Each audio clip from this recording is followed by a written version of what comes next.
Oke, selamat siang ya semuanya. Semoga semuanya sehat semua.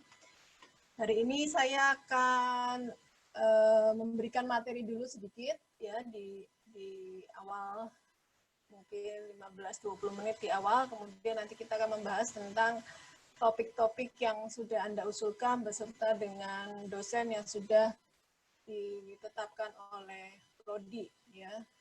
Supaya tidak mengacaukan, kita materi dulu ya. Saya akan share screen dulu.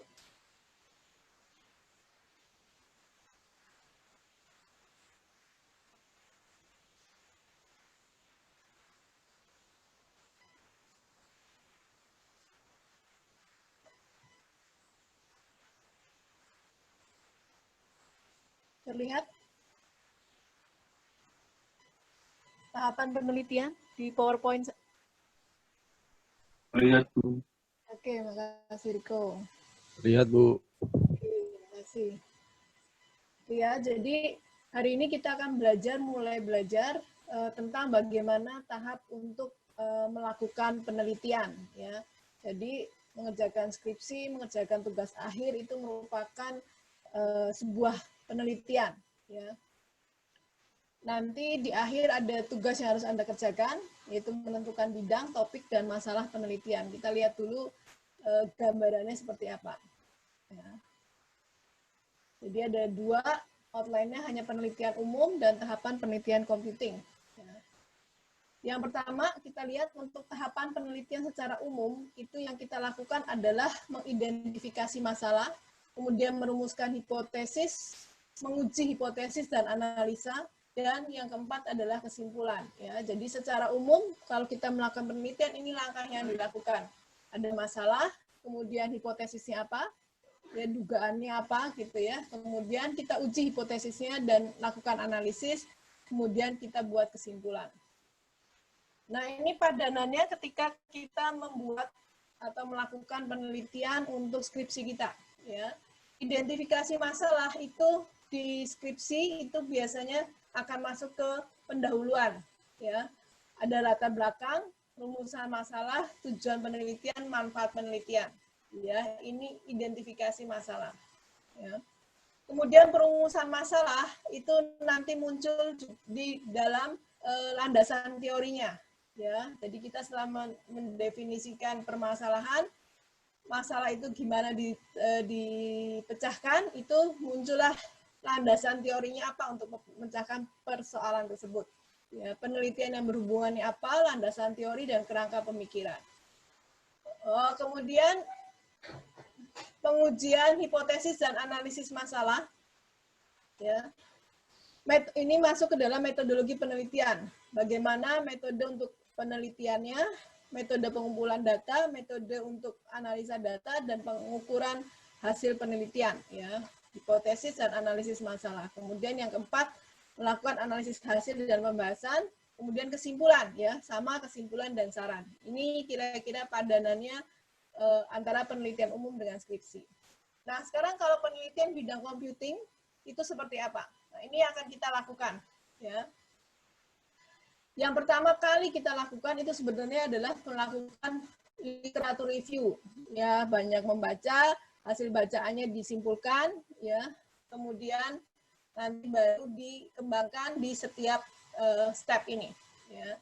Yang pertama langkahnya adalah menentukan bidang penelitian, research field-nya. Kemudian menentukan topik penelitian, menentukan masalah penelitian, merangkum metode yang ada, kita buatnya namanya SOTA, ya istilahnya SOTA itu state of the art, SOTA, untuk memecahkan masalah penelitian. Kemudian metode yang diusulkan apa, propose metode.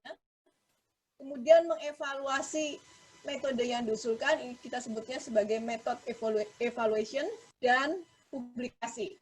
Nah, ini langkah-langkah yang akan kita lakukan. Nah, biasanya untuk proposal penelitian, ya, proposal penelitian itu kalau di kita nanti hasil dari apa, sebelum kita mau kolokium kita bikin proposal. Nah, itu sampai dengan state of the art.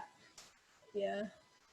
Sampai sini biasanya, tapi kadang juga minta sampai metode yang diusulkan. ya, proposal penelitian. Sementara kalau skripsi, ya skripsi kita itu berarti sampai dengan nomor 6. Ya, skripsi ini sampai nomor 6, sampai melakukan evaluasi metodenya. Nah, yang nomor 7 ini biasanya nanti Anda diminta ketika sudah selesai mengerjakan skripsi, sudah selesai semua, publikasi. Ya, kalau yang level skripsi biasanya cukup di seminar nasional saja. Nah, kita akan fokus pada hari ini pada langkah-langkah ini. Ya, kita lihat setiap langkahnya. Nah, pertama, menentukan bidang penelitian. Ini yang harus pertama kali Anda lakukan. Ya. Ingat kembali, karena ini Anda sudah di ujung, ya, sudah di semester 7, mestinya Anda sudah banyak mengambil mata kuliah. Anda ingat kembali mata kuliah yang sudah pernah Anda terima selama perkuliahan. Kemudian ini ada bidang penelitian di disiplin computing, ya, di bidang ilmu komputer atau informatika. Ada software engineering, image processing, networking, soft computing, bioinformatika, computer vision, information retrieval, human computer interaction, machine learning, data mining, dan masih banyak yang lain. Nah, bagaimana cara menentukan bidang penelitian? Itu harus berdasarkan passion. Anda sukanya di mana gitu ya. Jangan ikut-ikutan teman karena nanti akan sangat-sangat menyiksa diri. Ya. Walaupun mungkin itu sedang tren gitu ya, sedang tren, tapi kalau Anda bukan passion Anda di situ, jangan coba-coba masuk. Ya. Karena kalau nanti sudah ke situ dengan tidak sesuai dengan passion Anda, ngerjakannya akan aras-arasan ya, males-malesan gitu ya, nggak ada passion, nggak ada susah sekali nanti. Ya. Jadi berdasarkan passion. Nah, kalau contoh saya sendiri, itu saya pilih bidangnya di data mining atau machine learning. Jadi sejak pertama kali kenal, ya, kira-kira mungkin tahun 99 ya, 97, saya sudah senangnya ke data mining. Ya, kemudian sekarang bergeser istilahnya ke machine learning. Ya, setelah dipelajari ternyata hampir mirip-mirip, gitu ya. Jadi saya pilih bidang data mining. Data yang saya olah biasanya berupa data yang berasal dari teks, gitu ya, atau berasal dari database. Dan saya tidak ada atau belum ada passion ke arah image processing. Ya, walaupun sudah ngintip sedikit-sedikit, tapi passion saya nggak di situ. Ya, karena saya baca gambar aja saya bingung gitu ya. Nah, saya tidak lari ke sana. Jadi, saya pilih bidang data mining. Nah, ini yang harus Anda lakukan pertama kali. Anda passion-nya di mana? Ya. Kemudian, yang kedua. Jadi, Anda ingat-ingat lagi ya, kemarin sudah waktu survei itu, saya sudah minta mata kuliah yang mendukung apa. Banyaknya data mining gitu ya, bola gitu ya, banyaknya ke situ ya untuk kelas ini ya, karena memang kita di rekayasa data ya, rekayasa data. Oke, information retrieval di awal tahun 2010 saya belajar ke sana ya, information retrieval. Tapi ketika studi saya memutuskan tetap di jalurnya data mining, machine learning ya. Oke. Berikutnya, topik penelitian. Penentuan topik. Setelah bidangnya dapat, topik penelitiannya. Anda lakukan caranya searching di Google. Ya, searching di Google Scholar ya, yang lebih khusus, ACM, IEEE Explore, atau Science Direct, dengan kata kunci research trend on nama bidangnya apa. Ya. Oke, nah, Anda bisa ya coba lakukan searching ya, misalnya contoh di sini saya coba searching ya. Oke, nanti saya tunjukkan caranya ya. Contoh, saya mengetahui bidang data mining yang hampir sama dengan machine learning ya. Bidang saya di data mining, kemudian topik dalam machine learning-nya dibagi 3, ada supervised, unsupervised, dan reinforcement ya. Nah, saya itu biasa fokus topik penelitian saya di asosiasi. Ya, di asosiasi. Mau asosiasi model apa, itu saya sangat tertarik di sini. Ya. Oke, itu topik penelitian. Jadi nanti Anda cari research trend pada bidang Anda ya, yang ingin Anda teliti. Nah, ini sedikit karena tadi banyak banget ya, kalau dari topik yang Anda Anda usulkan itu banyak di bidang machine learning ya, di bidang pembelajaran mesin, kemudian di data mining. Ya, ini sedikit saya membantu Anda untuk melihat nanti topik penelitian kalau Anda mau klasifikasi, mau clustering itu seperti apa sih? Ya, ini gambaran singkatnya saja. Jadi di machine learning itu kita bagi menjadi 3 ya. Ada supervised learning, unsupervised learning, dan reinforcement learning. Supervised learning itu adalah pembelajaran yang dilakukan atau diberi supervisi. Ada yang membantu, ya gampangannya gitu. Yang membantu siapa? Kalau di sini yang membantu adalah data yang sudah diberi label, ya data yang sudah diberi label. Ini yang bantu adalah gurunya, ya. Kalau unsupervised learning itu tidak ada yang membantu, ya tidak ada yang membantu artinya si mesin itu akan belajar dari data yang dimasukkan, yang belum punya label. Nggak ada labelnya. Mesin belajar berdasarkan pola atau berdasarkan data yang masuk, itu dia pelajari. Polanya seperti apa. Ya. Kalau reinforcement learning, itu proses belajarnya bukan dari data, tapi dari aksi. Interaksi dia dengan lingkungan. Ya. Itu reinforcement learning. Ya, kalau saya lihat, banyak Anda larinya ke sini. Supervised learning dan unsupervised learning.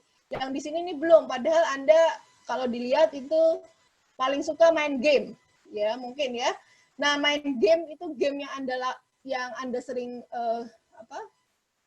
sering lakukan, main game itu masuknya ke reinforcement learning. Dia tidak belajar dari data, tapi dia belajar dari aksi kita. Ya, misalnya ya itu gamenya mungkin mencari sesuatu ya, mencari sesuatu di tempat tertentu, ya Anda harus belok kiri atau belok kanan gitu ya. Kalau ke kiri, oh ternyata nanti nabrak. Anda belajar mundur lagi. Oh ternyata harus ke kanan, dapat sesuatu. Reinforcement learning tidak berdasarkan predefined data. Ya. Nah ini permasalahan yang akan dipecahkan kalau supervised learning itu seperti apa, unsupervised learning dan reinforcement learning. Jadi Anda nanti jangan sampai terbalik-balik. Ya. Contoh, yang supervised learning itu ada 2 yang ingin di tipe permasalahannya, yaitu regresi dan klasifikasi. Ya.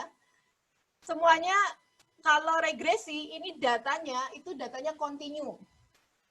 Bukan kategorikal, ya. Contoh data kontinu itu misalnya saya mau cari memprediksi harga tanah misalnya, ya, harga tanah terhadap harga tanah ya, saya kasih di sini mungkin sebagai gambaran saja. Kalau yang regresi ya, itu biasanya bentuknya seperti ini, linear regression ya. Ini misalnya harga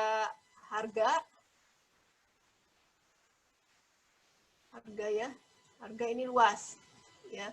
Luas tanah itu kan tidak kategorikal, tapi nilainya kontinu. Ada yang 1 hektar, 500 meter persegi, dan seterusnya. Ya, ini kontinu. Kemudian harganya berapa? Di sini. Nah, ini nanti kita tarik regresinya. Kemudian kalau ada tanah harga luas sekian, kita tarik seperti ini, berapa sih prediksi harganya? Nah, ini yang regresi. Kalau yang klasifikasi, itu ada label kategorikal.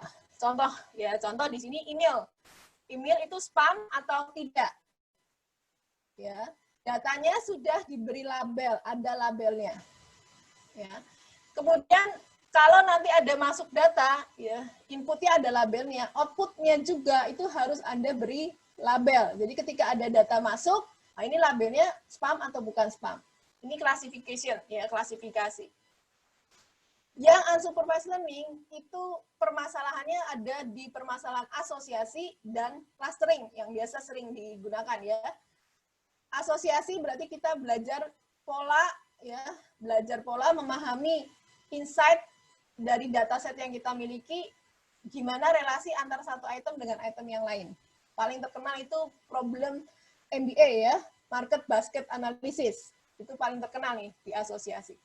Kalau clustering, ya, kalau clustering itu kita datanya masuk, kemudian yang cirinya mirip-mirip kita kelompokkan, yang mirip-mirip satu lagi kita kelompok, ya, tidak diberi label inputnya, demikian juga hasilnya, ya.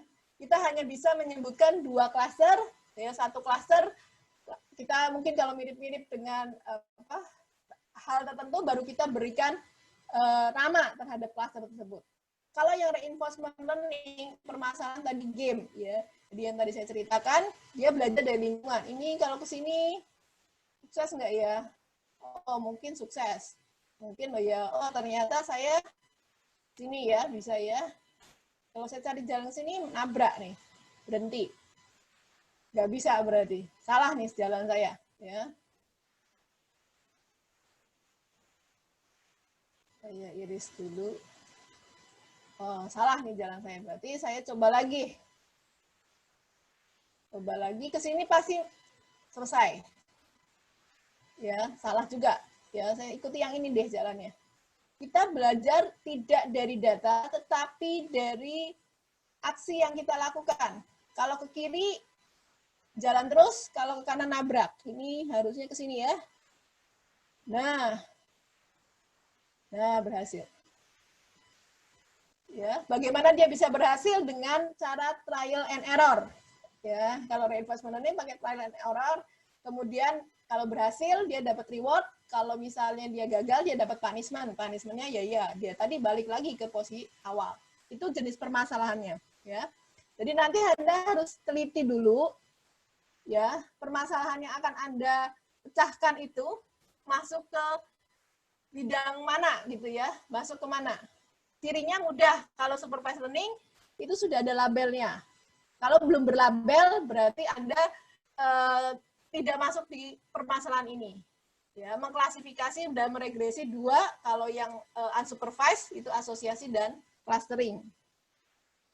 Jenis datanya ya, tadi sudah saya katakan supervised learning itu ada label datanya di input ketika masuk itu ada label datanya, apakah dia image-nya itu atau apa ya, ciri-ciri dari cat atau ciri-ciri dari dog.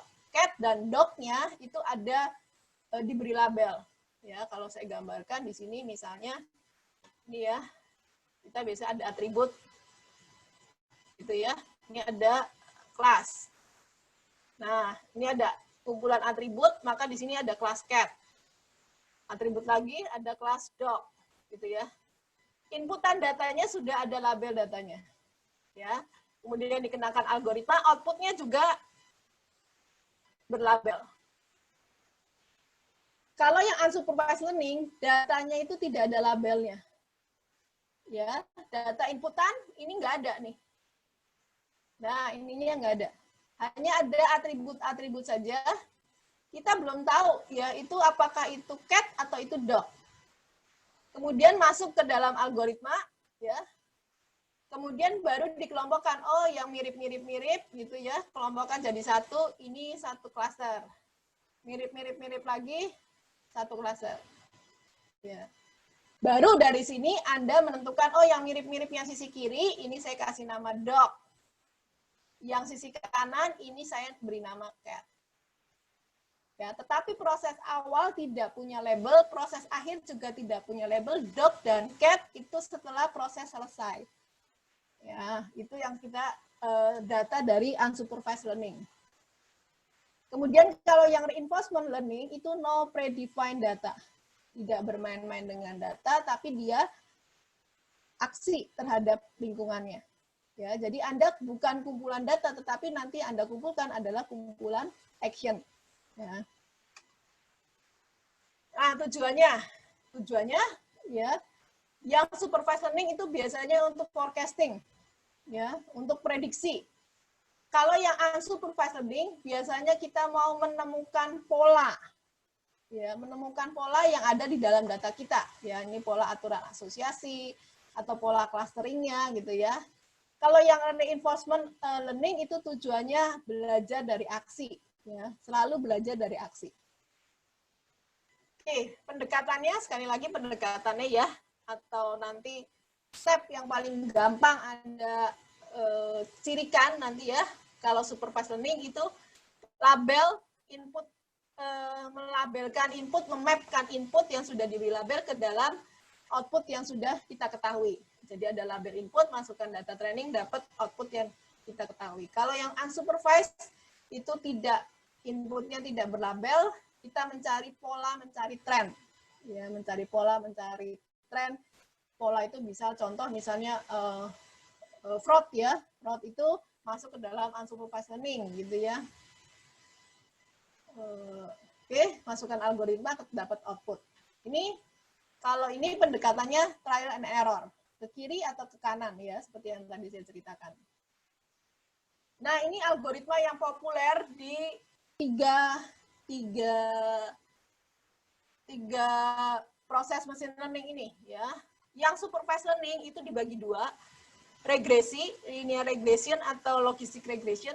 Kemudian yang berikutnya adalah yang bawah ini, yang dari kemarin saya ketemu semua bilang klasifikasi, tapi belum memunculkan klasifikasi mau pakai algoritma apa atau topiknya di bidang di mana ya. Ini yang klasifikasi yang terkenal ya.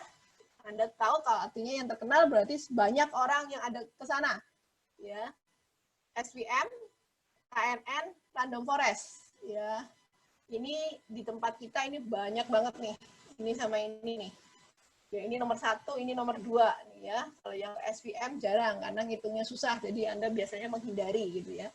Kemudian unsupervised learning ini yang algoritma untuk asosiasi ya. Mungkin Anda belajar semester kemarin semester di mata kuliah penambangan data, mungkin Anda belajar a priori, FP growth ya ada di sana. Kemudian Kamin, Semin ini adalah yang clustering. Kemudian reinforcement learning yang terkenal itu adalah key learning dan SARSA. SARSA ini berdasarkan action, ini biasanya kalau yang key learning ini biasanya digunakan untuk game. Ya.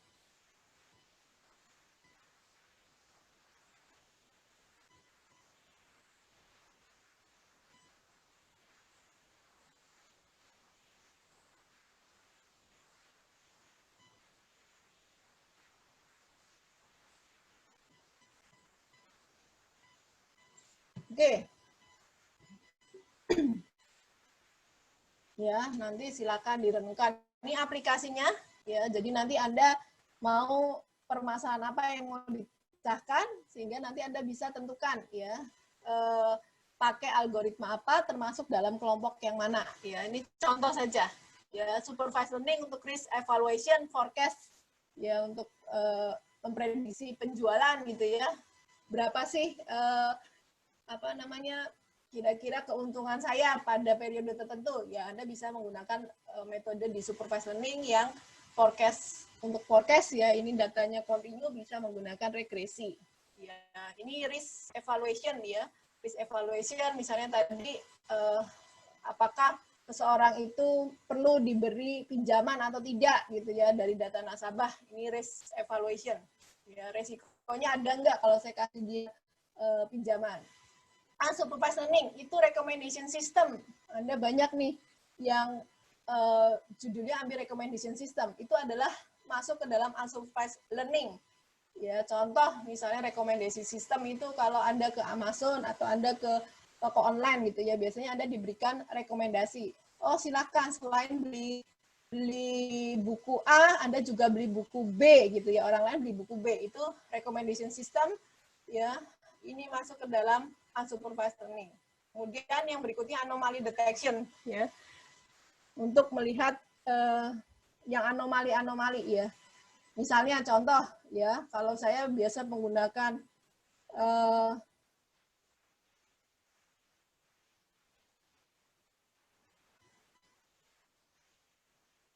kalau misalnya Anda menggunakan kartu kredit gitu ya, biasanya cuma 100 200 tiba-tiba muncul angka jutaan gitu ya. Maka sistem kalau yang baik bisa mendeteksi ini fraud atau memang bukan fraud ya. Artinya apakah ini terjadi anomali atau memang kebutuhan. Jadi ini kita bisa melakukan deteksi di sini penggunaan kartu kredit ya.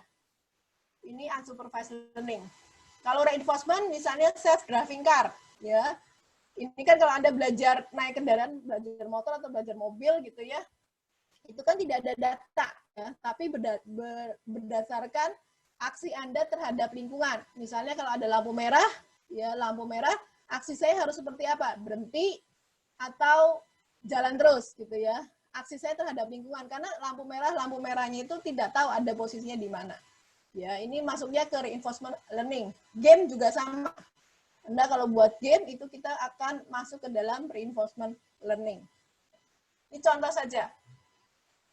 Ya, kalau ada di bidang data mining hampir mirip sebetulnya ya. Seperti saya tadi topik data mining itu bisa untuk estimasi, prediksi, klasifikasi ya. Tadi nambahkan ada selain KNN ada bisa chart, ID3, C45.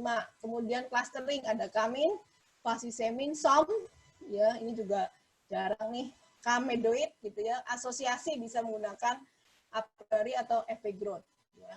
Ini topik penelitiannya. Sambil Anda merenung ya, kira-kira saya ini masuk ke topik penelitian yang mana ya. Nah, saya sudah menentukan topik di asosiasi.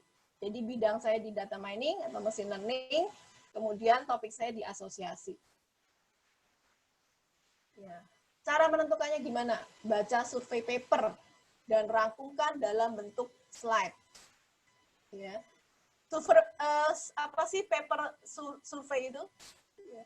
Jadi survei paper itu adalah berisi rangkuman, ya, rangkuman dari penelitian-penelitian yang sudah pernah dilakukan digabungkan jadi satu. Jadi cukup Anda baca survei paper, orang yang membuat survei paper itu sudah meneliti banyak metode yang sama, misalnya asosiasi. Ya, Anda baca paper survei tentang asosiasi itu semua algoritma dibahas. Ya, maka carinya survei paper.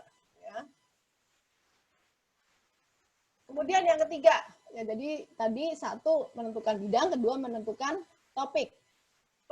Ketiga menentukan masalah penelitian. Ya, searching lagi di Google, survei on nama topik. Ya, survei on nama topik. Tadi seperti saya tadi research on atau survei on association rule ya misalnya. Ya, kemudian dari survei paper yang ditemukan kejar sampai technical paper yang ada di dalam daftar referensi.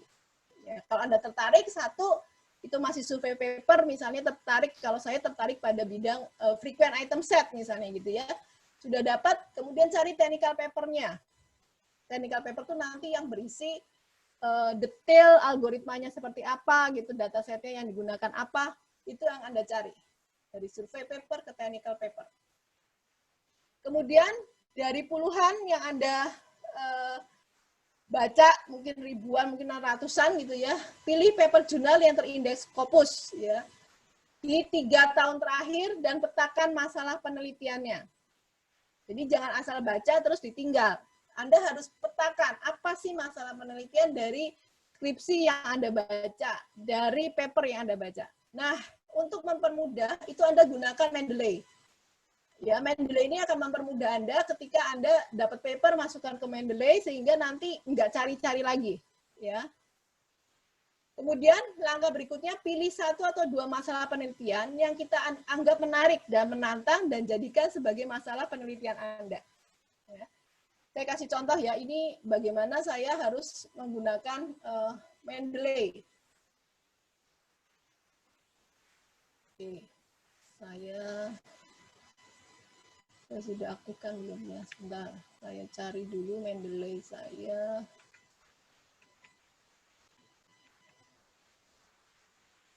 Saya stop share dulu.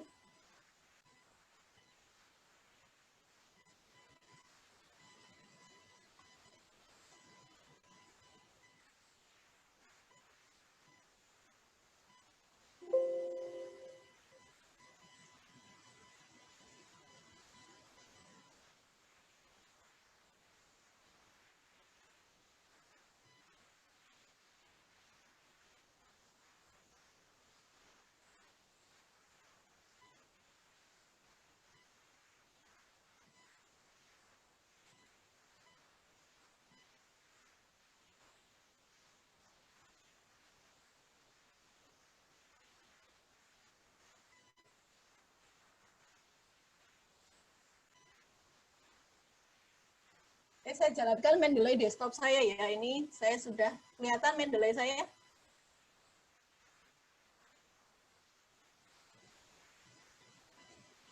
Kelihatan nggak ya share screen saya? Kelihatan, Bu. Ya, ini Mendeley saya, ya. Mendeley yang mungkin minggu kemarin ya Bu Putu sudah menjelaskan bagaimana caranya. Ya, saya buat nih semua paper-paper yang sudah pernah saya baca. Ini kalau Anda perhatikan sisi sebelah kiri gitu ya. Ini saya data mining, mulai dari data mining, kemudian data mining asosiasi, ini paper-paper yang sudah saya baca. Kemudian karena saya kemarin penelitian saya di bidang high utility item set, saya buat ini ada high utility item set, ya semua papernya saya masukkan di sini. Ya, semua di sini saya kelompokkan supaya nanti mudah. Frequent pattern mining misalnya ya, ini masih sedikit. Nih, ya saya kelompokkan. Saya tertarik di semantic web, pernah tertarik di semantic web. Saya masukkan ke dalam kelompok semantic web. Kemudian survei paper yang tadi saya ceritakan. Ya, ini survei paper, contoh survei paper. Contoh ya, ini survei di bidang machine learning. Ya. Atau ada survei mau di bidang apa ya, literatur review, surveinya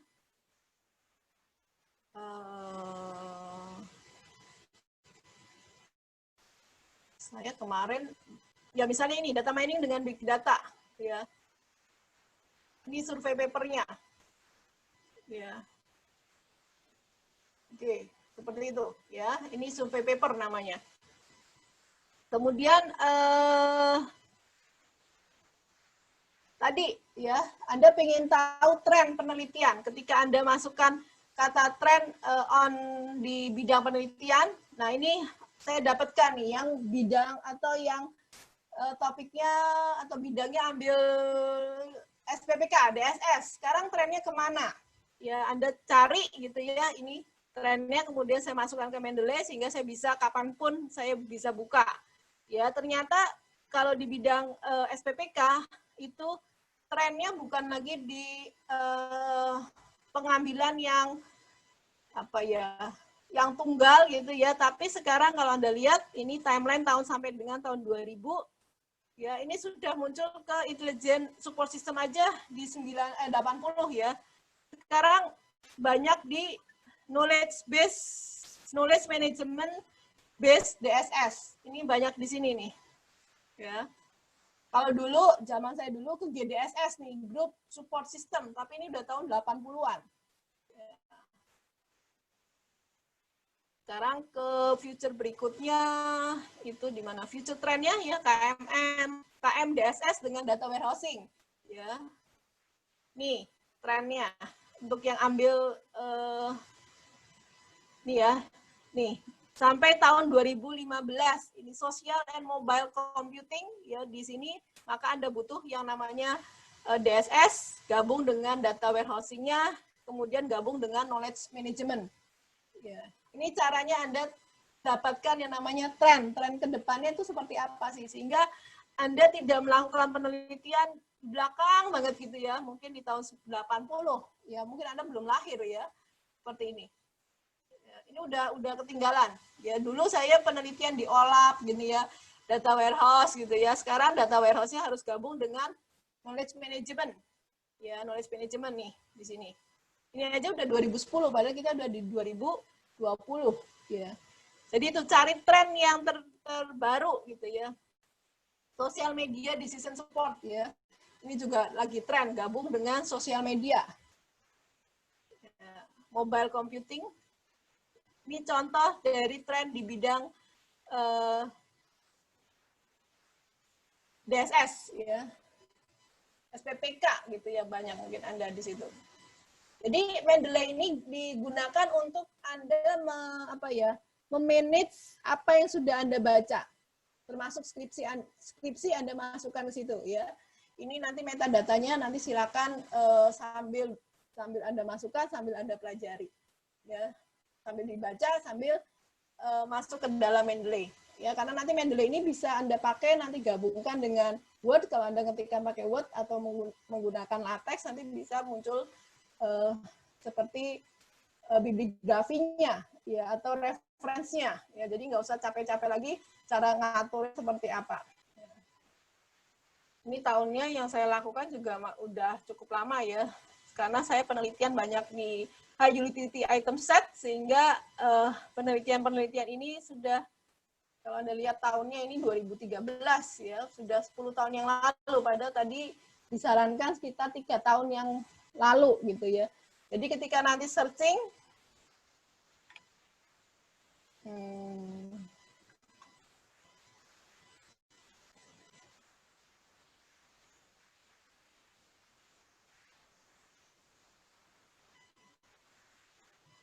ini ya misalnya, kelihatan ya, tren riset bidang informatika misalnya, atau tren in machine learning misalnya, contoh saja ya, tren in machine learning. Nah, Anda belajar menggunakan Google ya, Anda lihat, saya kira kelihatan ya, kelihatan tampilan saya? Kelihatan Bu, kelihatan. Nah ini, jangan anytime ya. Kalau anytime kan lama banget gitu ya. Custom past year berarti tahun kemarin. Atau Anda bisa gunakan custom ring. Ya, jadi ikuti trennya. Jadi jangan ambil terlalu jauh. Jadi Anda gunakan nih di mesin pencari Google-nya atau nanti di Google Scholar gitu ya. Itu gunakan custom ring, jangan terlalu jauh, jangan anytime. Ya, ini kan kalau anytime Anda lihat ini masih lumayan ya, 2020 nih. Ya. Ya, ini cara mengetahui bagaimana tren-tren di bidang yang Anda pilih, ya. 6 ini gabungan AI dengan machine learning trend yang bisa Anda lihat di tahun 2019, ya. Lumayan nih trennya di 2020, ya.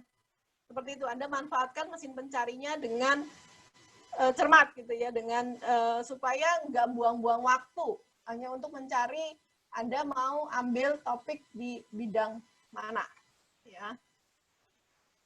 Oke, jadi silakan ya Mendeley-nya Anda mulai gunakan, ya, mulai gunakan sehingga nggak sia-sia Anda mengumpulkan banyak paper, ya. Biasanya kan Anda cuma taruh di folder saja gitu ya, tapi Anda tidak manage penelitian ini. Kalau dimasukkan ke Mendeley itu bisa di-manage dengan rapih gitu ya. Sebentar ya.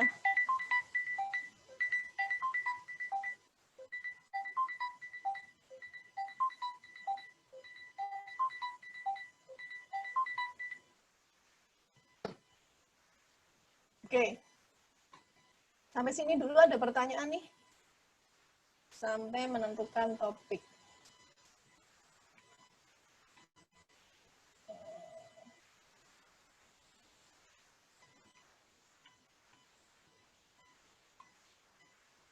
Ada yang mau ditanyakan? Sudah dicoba belum nih Mendeley-nya yang minggu kemarin di udah ya? Oke. Oke, sekarang kita next ya. Susun masalah penelitian dan landasan teori. Ya, jadi Anda setelah menemukan topik, baca paper, tahu masalah penelitiannya, sekarang kita akan mentransformasi topik-topik tadi ya dengan landasan teori apa yang akan membantu untuk menyelesaikan masalah penelitian kita. Ya. Caranya gampang nih. Ya. Contoh ini ya, contoh menyusun masalah penelitian dan landasan teori atau literatur. Ya. Jadi di sisi kiri ini adalah masalahnya, kemudian landasan literaturnya apa, ini Anda tuliskan di sisi sebelah kanan. Ini contoh saja, contoh ya, contoh. Ini ada skripsi, ya, ini skripsi anak saya gitu ya, sudah lulus. Saya kasih buat contoh di sini. Perbandingan metode pra-pemrosesan citra pada CNN Convolutional Neural Network, ya mungkin di bidangnya deep learning gitu ya, untuk pengenalan aksi mahasiswa. Masalahnya adalah, masalah penelitiannya adalah performa CNN untuk pengenalan aksi itu dipengaruhi oleh pra-pemrosesan citra masukannya. Oleh karena itu perlu adanya metode pemrosesan citra masukan pada CNN untuk mengenal aksi, ya, untuk meningkatkan performa model yang didapat. Nah, landasan literatur yang dipilih adalah membandingkan metode pra-pemrosesan untuk klasifikasi citra. Kemudian yang kedua, membandingkan metode pra-pemrosesan untuk emotion recognition. Ya. Jadi dari hasil membacanya itu dia ingin masalah penelitiannya adalah mengenal aksi, ya, mengenal aksi, kemudian tidak keseluruhan proses, tapi hanya pada metode pra-pemrosesannya saja, jadi di depannya saja. Kenapa dibutuhkan? Karena pra-pemrosesan ini nanti sangat dibutuhkan untuk metode atau step berikutnya. Ya, tujuannya nanti untuk meningkatkan performa model yang akan dihasilkan. Ya, pra-pemrosesan citra ini belum untuk mengenal aksi. Ini bidangnya di computer vision, ya. Computer vision. Contoh lagi, ini masalah penelitian yang saya lakukan ketika studi, ya. Simple banget masalahnya. Algoritma untuk mendapatkan high utility item set menggunakan BPSO telah diperoleh dengan memasukkan nilai minimum utility oleh pemakai. Ya, ini pengantarnya. Tidak ada ketentuan yang dapat digunakan berapa nilai minimal utility yang objektif dan optimal. Belum adanya algoritma yang untuk mendapatkan aturan asosiasi dari high utility item set menggunakan BPSO. Ini masalah penelitian yang akan dipecahkan yang ada. Ya. Jadi yang pertama adalah tentang high utility item set. Yang Anda ketahui mungkin frequent item set, ya. Frequent item set. Kalau saya menelitinya di bidang high utility item set. Kemudian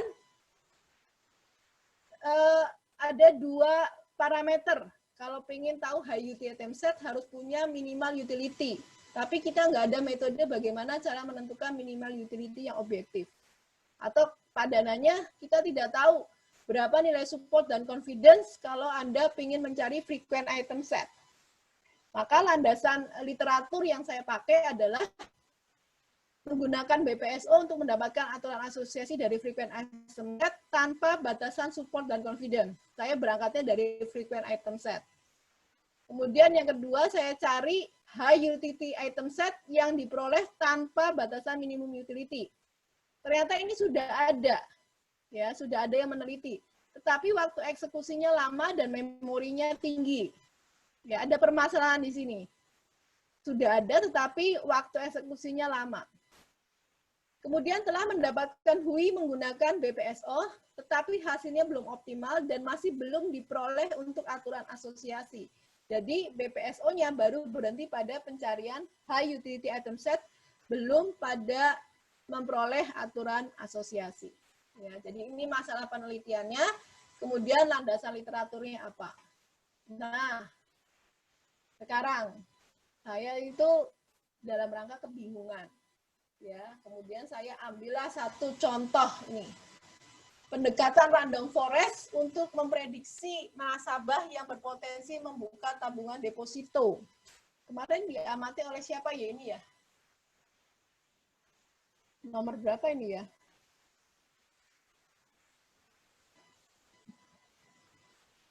Lupa saya ini.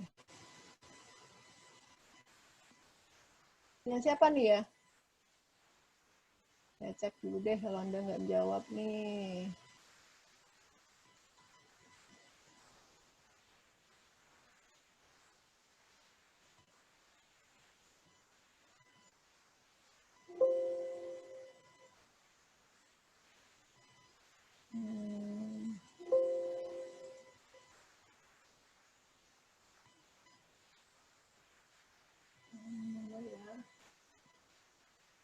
Ada yang merasa meneliti ini, membaca ini?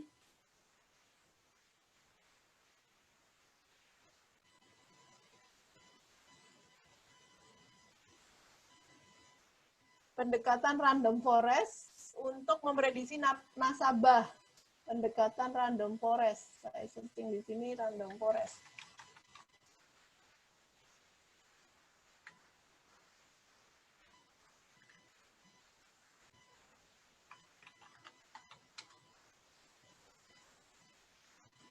(17.103) ada.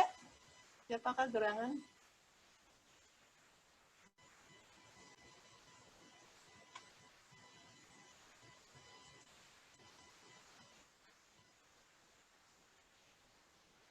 dibaca oleh 17103. 17103 nggak masuk ya? Nggak Ada masuk. Bu itu Bu. Mana? Challenge Bu yang baca. Tadi perintahnya apa tuh yo?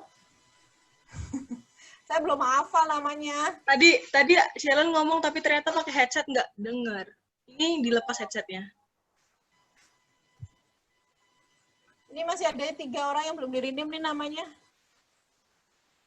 119 Jessica. Jessica. Saya hadir, Bu. Ya. Anda membaca ini?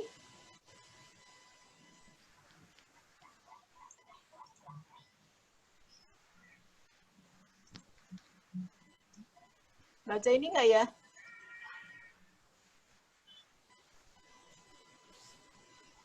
Teman-teman coba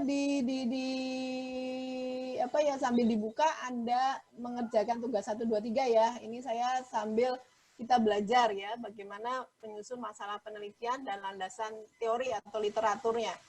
Pendekatan Random Forest memprediksi kalau di catatan saya dikerjakan oleh 103, 103 dan 123.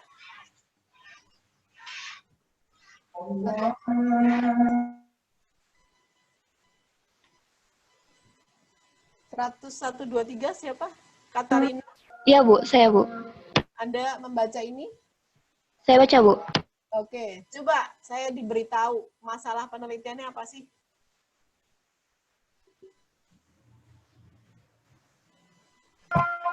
Dia memakai random forest untuk memprediksi nasabah yang membuka tabung deposito, memprediksi nasabahnya yang bertensi membuka tabungan deposito aja, Bu.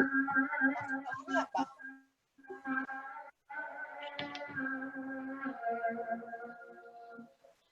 Ini saya ambil ininya. Ambil abstraknya.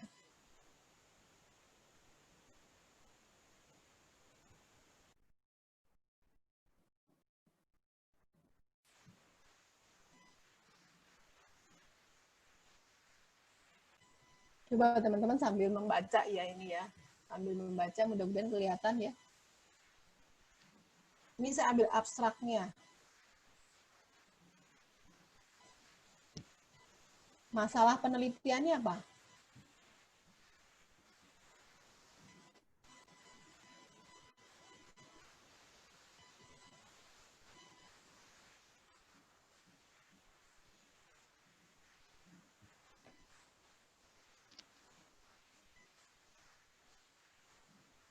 Mencari masalah dengan masalah nih kalau bikin skripsi itu ya. Mencari masalahnya jadi masalah gitu ya.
Apa masalah penelitian?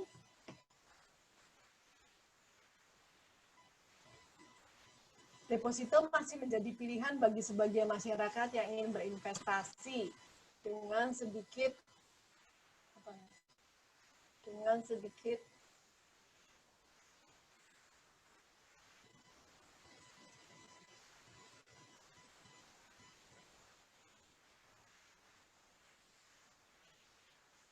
Eits.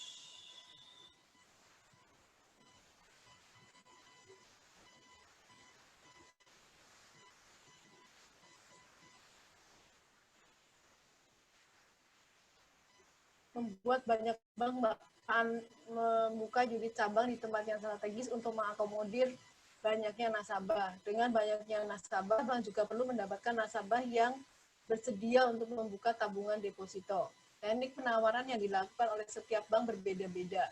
Bagi pihak pemasaran melakukan promosi untuk menarik minat masyarakat yang ingin membuka deposito sangat perlu dilakukan supaya banyak nasabah yang tertarik untuk menggunakan deposito. Oleh karena itu dilakukan penelitian untuk memprediksi nasabah yang berpotensi. Nih. Masalahnya apa? Masalah penelitiannya apa nih?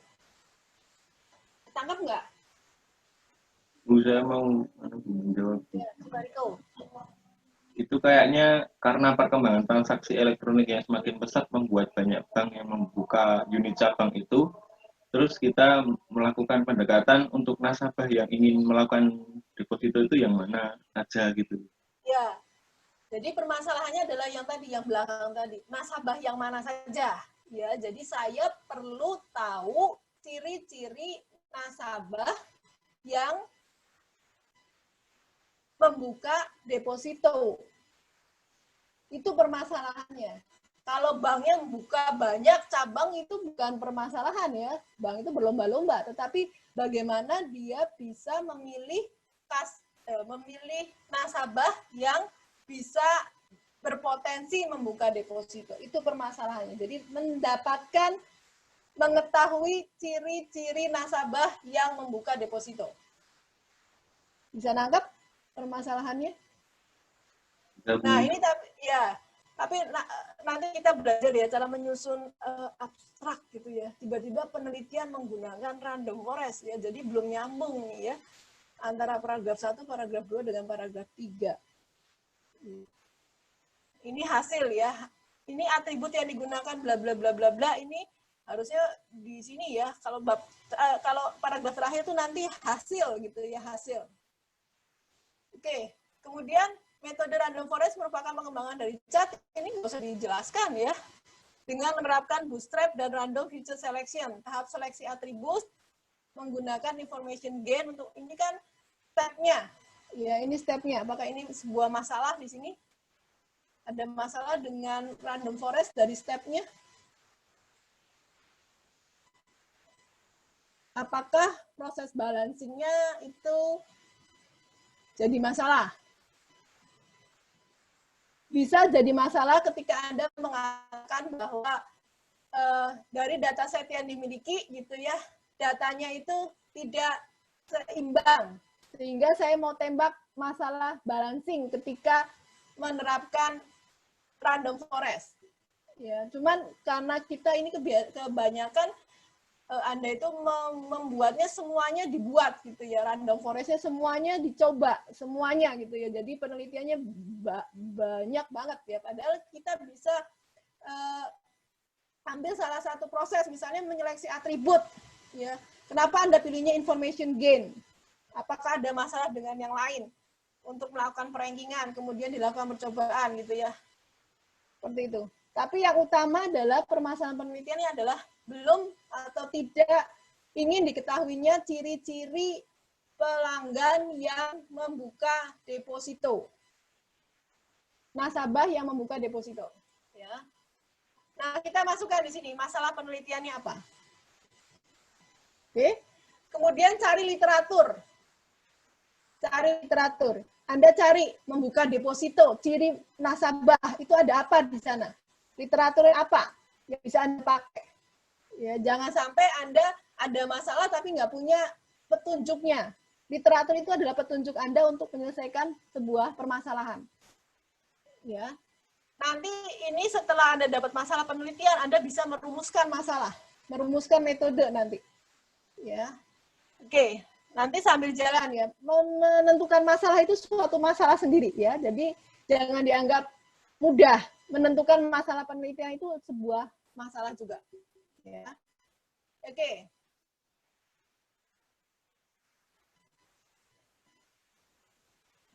Ini contoh ya, belum digunakan. Bisa juga Anda pandang dari metode random forest telah digunakan untuk proses klasifikasi dari sejumlah data, akan tetapi belum digunakan untuk mengklasifikasi data nasabah. Perlu diketahui, perlu untuk mengetahui karakteristik nasabah yang membuka tabungan deposito. Ya. Kemudian masalah yang berikutnya adalah masih belum diketahui seberapa akurat metode random forest yang digunakan untuk mengklasifikasi nasabah. Itu masalah, karena kalau nggak cocok, ya agak susah menerapkan bahwa metode random forest itu cocok. Literaturnya Anda bisa cari metode untuk mengklasifikasikan nasabah, tentang metode random forest-nya, dan tentang teknik menghitung akurasinya. Ya, jadi gampang ya sebetulnya, ya nggak gampang sih, susah, mencari masalah itu susah. Karena Anda harus banyak baca, sampai bisa tahu ini loh masalah penelitiannya. Jangan-jangan nggak ada masalah gitu. Ya, jangan-jangan Anda hanya ambil saja pokoknya pendekatan random forest untuk memprediksi nasabah, padahal nggak ada masalah dalam memprediksi nasabah gitu. Mungkin karena atributnya juga sedikit kok gitu ya. Gampang, pakai Excel aja bisa. Kenapa harus pakai random forest gitu? Ya.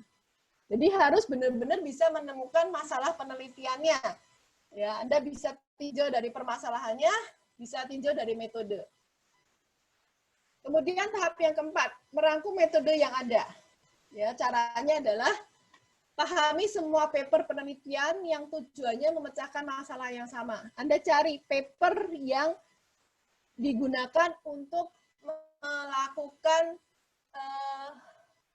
pengenalan karakteristik nasabah yang membuka deposito.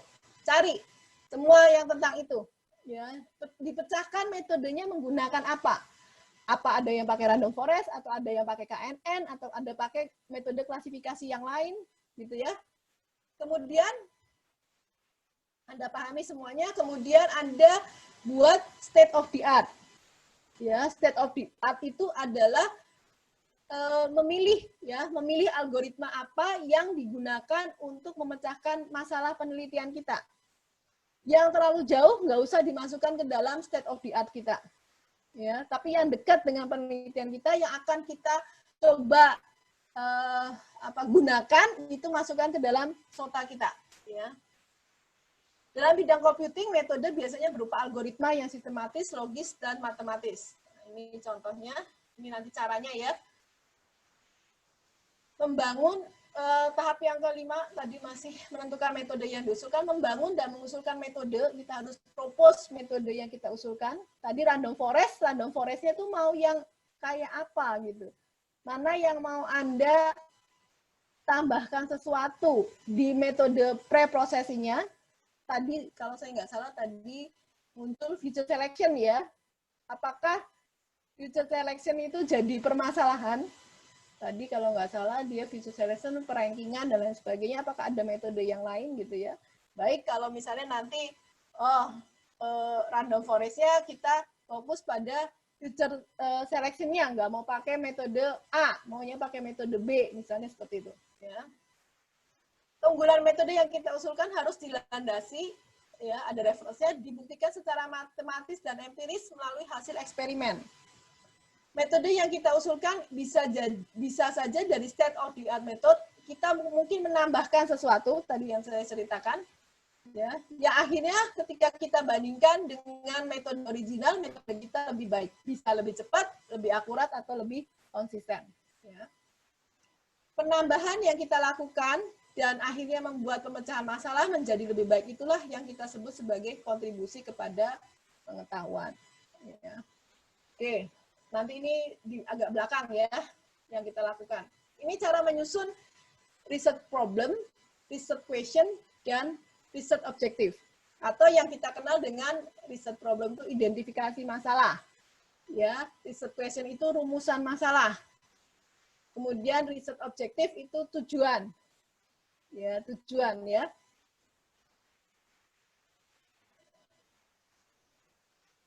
Oke, tadi ya research problem yang pertama adalah pengenalan aksi. Research question-nya parameter apa yang dapat digunakan untuk melakukan pengenalan aksi.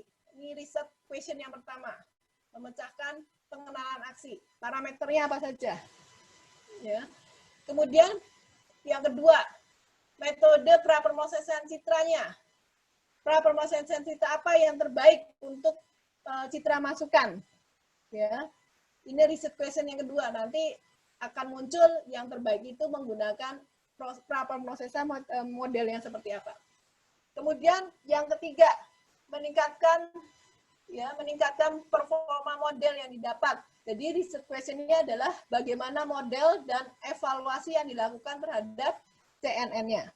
Jadi nyambung antara identifikasi masalah dengan riset question-nya. Tujuannya juga sama, harus nyambung. Ya. Kalau pertanyaannya parameter apa yang digunakan, maka tujuannya adalah mendapatkan parameter. Ya. Kemudian yang kedua, prapromosisan citra apa yang terbaik, maka tujuannya adalah mendapatkan prapromosisan citra. Kemudian yang ketiga, bagaimana modelnya untuk melakukan evaluasi, maka tujuannya adalah memperoleh model. Nanti, ya, ketika Anda menyusun kesimpulan, maka Anda itu harus menjawab ini. Tujuan penelitiannya. Tujuan penelitiannya kan mendapatkan parameter. Maka kesimpulannya adalah parameter yang digunakan untuk pengenalan aksi adalah A, B, C, D, E. Itu kesimpulannya. Kemudian yang kedua, kesimpulan yang kedua, prapromosisan citra yang terbaik ya untuk citra masukan adalah A, B, C. Kemudian yang ketiga, model CNN-nya seperti apa, teknik evaluasinya yang dilakukan adalah apa. Ya, jadi antara depan, mulai dari bab 1 Anda buat identifikasi masalah, kemudian rumusan masalah, tujuan penelitiannya, sampai nanti kesimpulan itu harus sinkron. Ya. Kita lihat ya, saya terus terang belum baca lengkap tadi apakah sinkron ya. Ini tadi skripsinya teman Anda, aduh saya lupa download semuanya ya. Hanya abstraknya saja. Mungkin di apakah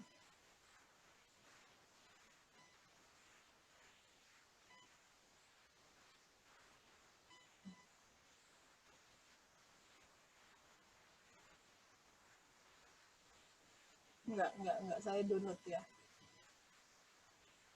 Oke, nanti Anda belajar lah ya, Anda belajar melihat ini mungkin ada temennya yang atau tadi yang punya skripsinya tadi ya mungkin ya. Oke, apa-apalah ya. Jadi intinya adalah ini harus satu jalur ya, satu jalan. Anda mau masalahnya apa, ya, riset problemnya apa, RP-nya apa, masalah penelitiannya apa, kemudian pertanyaan penelitiannya apa, ya ini RP-nya.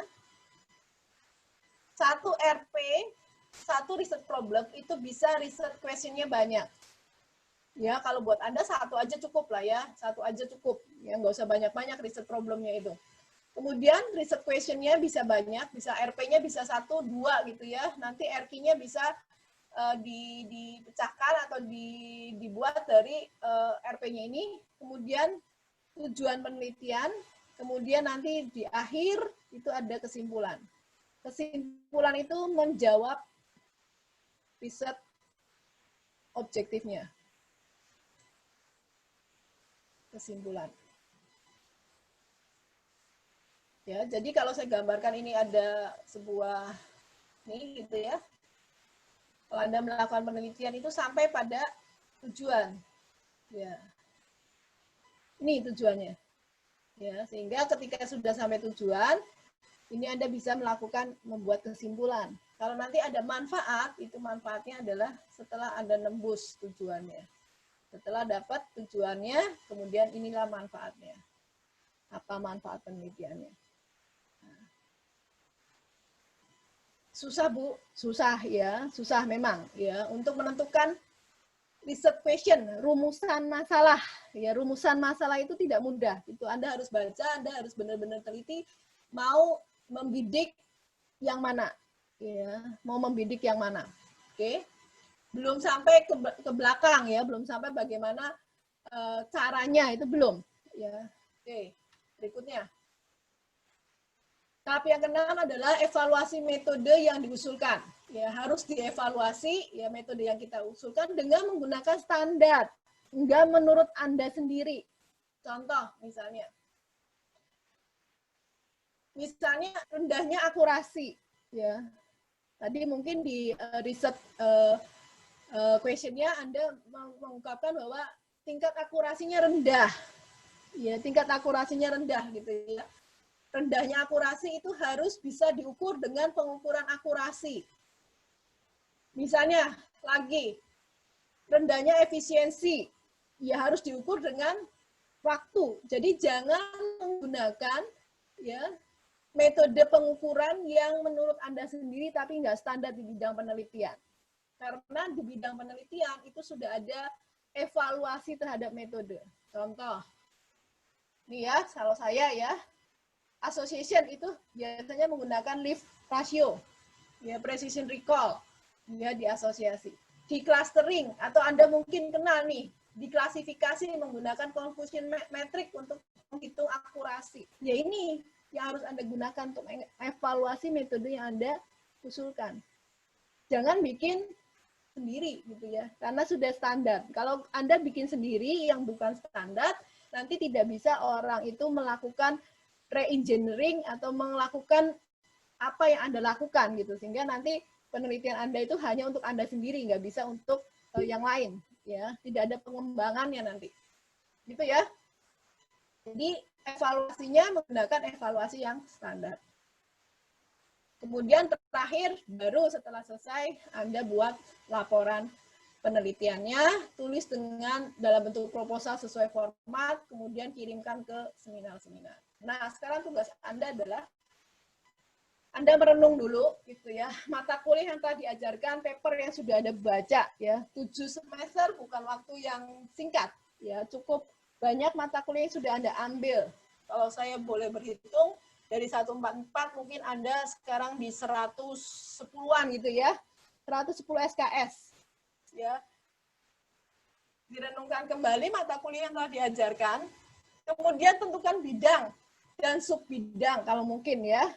Bidangnya apa, subbidangnya apa. Yang membuat Anda tuh tertarik, passion. Sekali lagi passion Anda mau di mana. Jangan ikut-ikutan teman. Ya, jangan ikut-ikutan teman, Anda nggak suka di situ gitu ya. Seperti saya tadi, saya nggak suka citra gitu ya. Misalnya, atau saya nggak suka vision, mesin vision gitu, saya nggak suka gitu. Karena saya nggak bisa membayangkan belok kiri, belok kanan gitu, kayak apa gitu ya. Orang lagi nunduk, orang lagi berdiri gitu kan, saya agak parah di bidang kalau 2 dimensi, 3 dimensi gitu, agak bingung saya. Ya. Passion saya nggak di situ, ya jangan paksakan gitu ya. Kemudian tentukan topik dari bidang penelitian, studi literatur tentang topik penelitian untuk bisa nanti mendapatkan state of the art-nya. Contoh state of the art ya. Rangkum topik penelitian yang kelima ke dalam mind map atau software dengan software Xmind-nya mungkin yang kemarin sudah dijelaskan ya. Dirangkum topik penelitiannya, gunakan ini. Saya akan kasih lihat sedikit ya. Yang apa yang saya kerjakan.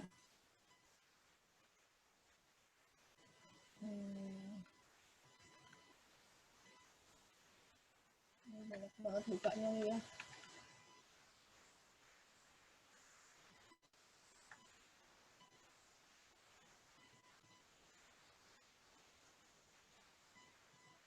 Saya akan bukakan contoh SOTA ya, contoh state of the art.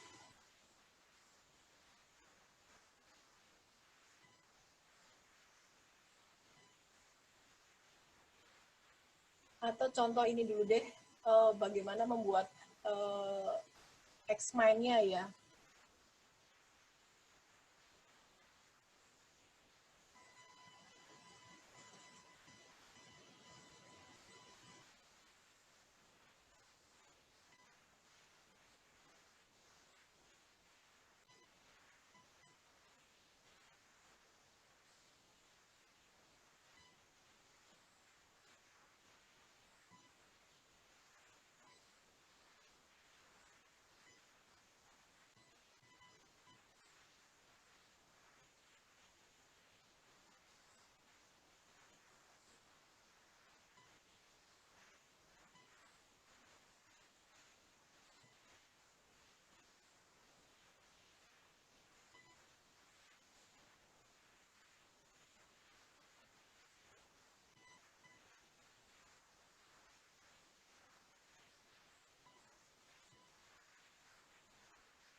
Nah, ini contoh mind map yang saya lakukan ya terhadap satu topik ya, SW a priori, a new approach to mining association rule from semantic web data. Jadi saya melakukan studi literatur bagaimana association rule dari semantic web data semantik ya, SW a priori. Jadi saya buat introduction-nya gitu ya, di sini apa, kemudian dataset yang digunakannya apa, ini graph dataset, DBpedia, kemudian hasilnya seperti apa, related work-nya apa, gitu ya, saya buatkan di sini.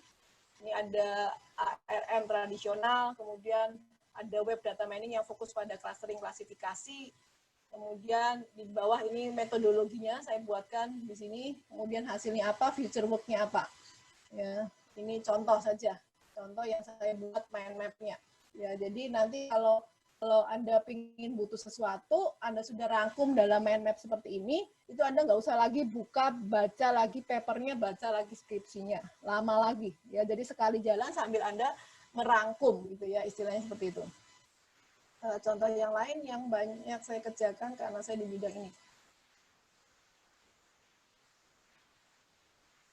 Nih.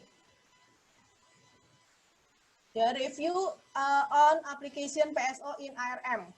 Ya, ini saya cukup banyak mengerjakan di sini gitu ya. Jadi review paper saya. Jadi mulai dari ini bagaimana mengenerate rule-nya. Ini kalau dipecahkan lagi nanti ini para penelitinya gitu ya. Ini saya buatkan. Ini yang sudah saya baca. Bagaimana mengoptimisasi dengan tradisional algorithm using PSO. Ya, ini nanti kan bisa diklik juga. Ya, ini.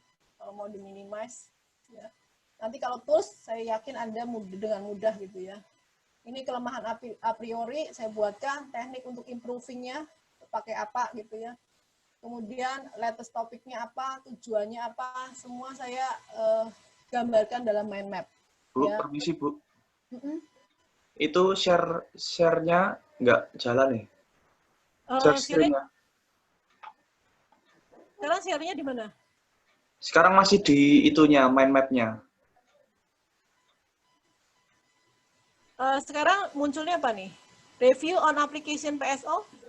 Belum, masih di a priori tadi. Oh, masih di a priori tadi. Sorry. Ini ya, tadi ya.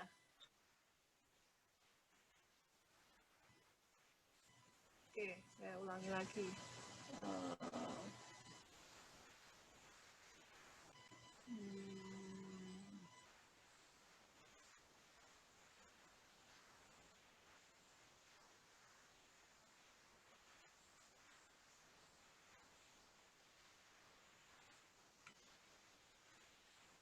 Jadi saya mau share screen-nya ke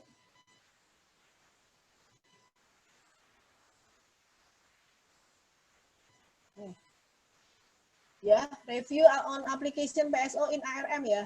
Sudah muncul ya? Sudah Bu, makasih Bu. Ya. Intinya sebetulnya mind map ini membantu kita supaya nanti Anda nggak kerja berkali-kali gitu ya. Caranya bagaimana? Membuat mind map-nya mau per judul, mau per metode, mau per apa itu terserah Anda. Ya, gimana Anda nanti enaknya ketika membaca. Dan ini ya, teman-teman, pengalaman saya. Jadi ketika saya menghadap dosen pembimbing, itu yang saya bawa adalah mind map saya. Itu ya. Ini loh, paper ini bilang latar belakangnya rumusan masalahnya gini, ini gini. Paper ini bilang begini gitu ya, sehingga saya usulkan seperti ini nih. Saya bentuk dalam mind map. Ya, jadi nanti bisa dengan mudah dibaca, oh, kamu berarti ambilnya dari paper ABC atau dari skripsi ABC, kelemahan paper A itu apa gitu ya, sehingga Anda usulkan seperti apa. Itu mudah bacanya. Jadi saya bawa kalau ini di print kan kadang besar gitu ya. Saya cerita dengan saya membimbing saya itu, ya saya bukakan mind map saya gitu, sehingga beliaunya juga bisa paham posisi saya itu nanti di mana. Ya. Agak sedikit berbeda ya kalau di S3 dengan S1 gitu ya, mungkin tidak sedetail harus cari sesuatu yang baru ya. Kalau S1 Anda bisa recycle atau Anda bisa improve dari yang sudah ada tanpa mau memberikan metode yang baru, itu masih memungkinkan ya. Kalau S3 kan harus mencari sesuatu yang barunya itu apa ya. Ini jadi dua tools tadi ya. mind map-nya. Terserah Anda, saya kemarin ngobrol dengan Bu Putu, gimana Bu cara membuat mind map-nya, terserah Anda mau gimana. Yang enak Anda, apa yang nyaman buat Anda ketika Anda baca. Ya, seperti itu. Kalau Anda pengen nggak mau pakai mind map, ya nggak apa-apa. Oh, saya nyamannya mungkin saya pakai Word aja, Bu. Saya bikin pakai proses apa ABC gitu ya. Pakai chartnya proses, kemudian Anda bikin apa garis-garis sendiri gitu ya, ya silahkan. Ya kalau saya biasanya pakai mind map untuk membantu. Nanti ini kan mind map bisa untuk kita satu map dihubungkan dengan map yang lain tuh bisa mudah gitu ya. Oke. Jadi dua itu ya yang harus Anda pelajari. Mendeley-nya itu untuk untuk dokumentasi dari ya Mendeley saya tadi malah bilang dokumentasi dari paper-paper yang Anda baca. Nggak jadi share.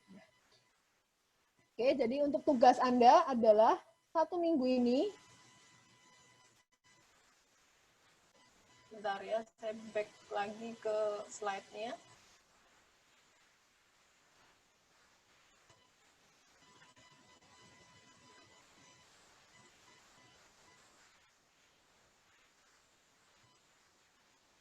Ya. Tentukan bidangnya dulu, kemudian tentukan topik dulu, ya. Kemudian tentukan masalah penelitiannya, ya. Studi literatur tentang topik penelitian sehingga Anda bisa menemukan masalah penelitiannya itu seperti apa sih. Kemudian rangkum topik-topik penelitian itu ya. Itu dalam bentuk mind map. Yang sudah Anda pilih ya, yang sudah Anda pilih sesuai dengan topik yang atau permasalahan yang ingin Anda pecahkan. Ya, jadi jangan mulai hari ini Anda fokus pada yang ingin Anda buat. Ya, oke.